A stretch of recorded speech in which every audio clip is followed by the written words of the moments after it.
After my husband's company became successful, he started acting different. He didn't hide the fact that he was seeing another woman. When I confronted him about it, he just laughed at me.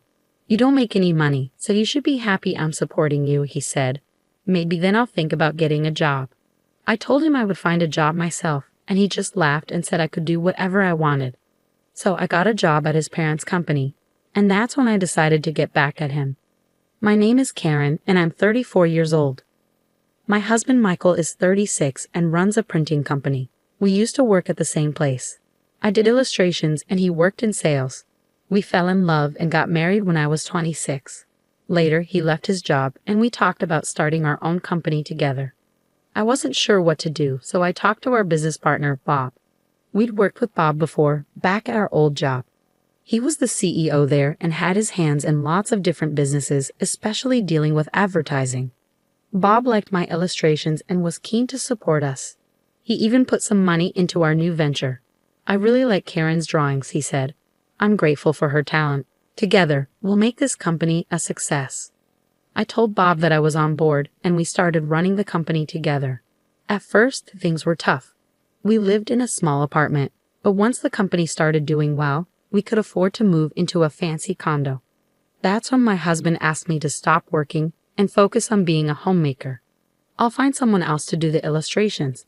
I want you to support me," he said. I felt like I had to go along with it, but I knew I had to tell Bob about what was happening. He had invested in our company, so he deserved to know. "I'm really sorry, but I have to stop doing the illustrations," I told him. Bob seemed genuinely upset. "I'll miss seeing your drawings, Karen. If you ever want to start again, just let me know. I'll always be here to help." "Thank you so much," I said gratefully. So I started focusing on being a homemaker to help my husband out. But I couldn't give up drawing completely, so I started sharing my illustrations as a hobby on Instagram. People really liked them, and it became my little secret joy. Even though I stopped working, my husband's company kept growing. Our life got better too. He got a new car, and he started buying expensive suits from famous brands. I didn't really get why he needed all that, but I guess it's important to look good when you're the boss.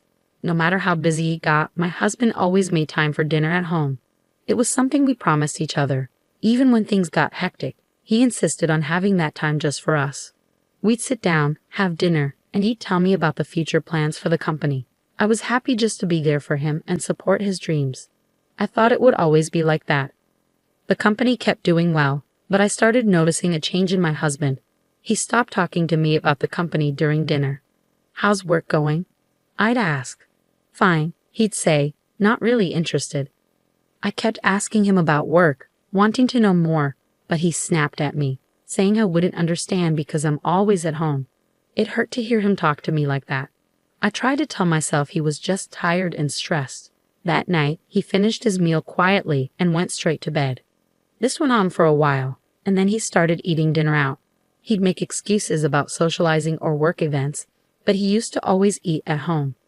Even then, I'd wait for him, delaying my own dinner. But now he'd just leave without a word. And recently, he wouldn't even bother sending an excuse. When I brought it up, he'd just yell at me. It felt like he was a different person. I started to feel like nothing more than a servant to him, and it made me really upset. When we started the company, we went through tough times together. But now, I felt like I was beneath even his employees. I didn't do housework because I liked it. I did it because I wanted to help him achieve his dreams. But he didn't seem grateful for any of it anymore. While my husband was away, I found solace in my illustrations. It was the only thing that helped me relax. As I kept drawing, more people started following me, leaving kind comments. Even Bob's name popped up among them. He offered to work together again, and just the thought of it made me feel hopeful. Without that hope, I don't know if I could have kept going. As we stopped having dinner together, a gap started growing between my husband and me. Eventually, I started suspecting there was another woman in his life. I smelled a different perfume on his jacket, one he'd never use. When I asked him about it, he just brushed it off, smirking like being caught wouldn't matter. For the first time, my sadness turned into anger. I was tired of being mocked and left alone at home, unable to do anything but chores. I felt anxious about being left behind by society. My friends envied me, but they didn't understand. Even my parents laughed it off as a fancy worry. I had to face this problem alone. Then, one day, my husband came home drunk. I took care of him and put him to bed, but I noticed a lipstick mark on his shirt. There was no way he'd have that mark for no reason. It was like a message from the other woman, a declaration of war. Finally, I had proof of his cheating. The next day, I confronted him with the shirt. "Where were you last night? And what's this kiss mark?" I demanded, pointing at the mark on his shirt. My husband looked surprised by the kiss mark, but didn't seem bothered by my questions. "I was out with friends at a bar. It must have happened then, right?" His tone was dismissive. "You'd have to take off your jacket for that to happen. Didn't you notice?"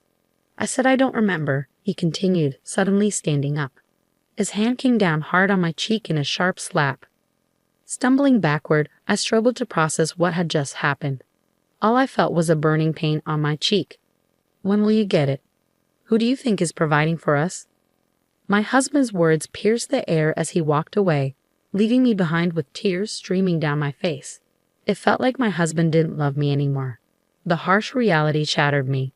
After that, my husband's behavior became violent whenever he was unhappy.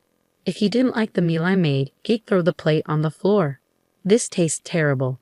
Don't you know what I like to eat?" he'd yell. "If you want to stay married to me, you better improve your cooking." Every time he erupted like this, I felt like I was walking on eggshells. "Wait, I'll make what you like," I begged, but he never listened. "I'll just eat out. Your food will affect my work," he'd say dismissively. I'd chase after him, desperate to fix things. "But you're never home or talk to me. How can I make something you like?" I'd ask, tears filling my eyes. Clearly irritated by my desperation, my husband clicked his tongue. "So do you want a divorce? I'm fine with it. I can manage without you, but you can't manage without me, can you?" he sneered. "You're worthless, not making any money. You're just living off me like a parasite," he spat out, his words cutting deep into my heart. That was the moment something inside me broke. The loving and caring husband I once knew seemed gone. "I'll find a job," I declared, my voice shaking with determination. "What? What are you talking about?" My husband laughed, his tone dripping with scorn. "Who would hire someone as useless as you?" I gritted my teeth, trying to contain my anger. I couldn't let myself lose control and end up facing more abuse. Since I couldn't fight back physically, I had to find another way to stand up for myself. "Fine, do whatever you want," my husband sneered. "But don't forget about your house chores with your measly income. I won't tolerate neglect." As soon as he left, I sprang into action. I hired a detective to gather evidence of my husband's affair. It didn't take long before I had plenty of photos showing him with other women, drinking, and going into hotels together. 1 week after gathering the evidence, I went to a fancy restaurant on the top floor of a hotel. I wore my best clothes, but I couldn't shake the feeling of being out of place among the wealthy clientele. Bob was already at the table when I arrived. "I'm sorry for being late," I said nervously. "Don't worry at all, Karen. I've been looking forward to our meeting," Bob said warmly, motioning for me to sit. "Waiting for you was no trouble at all." Bob had been a big help when my husband and I started our own business. Now, he was the president of my husband's parent company. "Thank you for supporting us when we went independent," I said gratefully. "I was surprised when you and your husband decided to go independent, but since we've worked together for so long, supporting you financially was a no-brainer," Bob replied. "It seems like your company is thriving, thanks to your efforts." Bob's expression turned serious as he spoke. "But today, let's focus on you accepting my invitation, all right?" he said, offering a reassuring smile. "Yes, of course," I said, sitting up straight and returning his greeting. Bob had always been a big fan of my illustrations. He backed us financially when we decided to go independent because he believed in what I could do. He was also the one person who encouraged me not to give up my career to become a homemaker. We lost touch for a while, but he found me on social media and reached out, I explained. We started talking again through email and text messages. "But you always understood my illustrations so well, didn't you?" I asked, hoping to confirm our shared understanding. "I've always been a fan of your work, and I'm really happy you didn't give up on illustrating," Bob replied warmly. "But I never expected you to accept my offer to join my team." Bob had offered me a job as an illustrator before, but I turned him down because of my household responsibilities. Still, he kept reaching out to me, and it was only a week ago that I finally agreed to join him.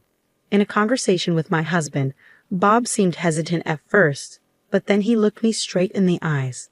I hate to say this, but Michael's company has a pretty bad reputation. What? Really? I was shocked.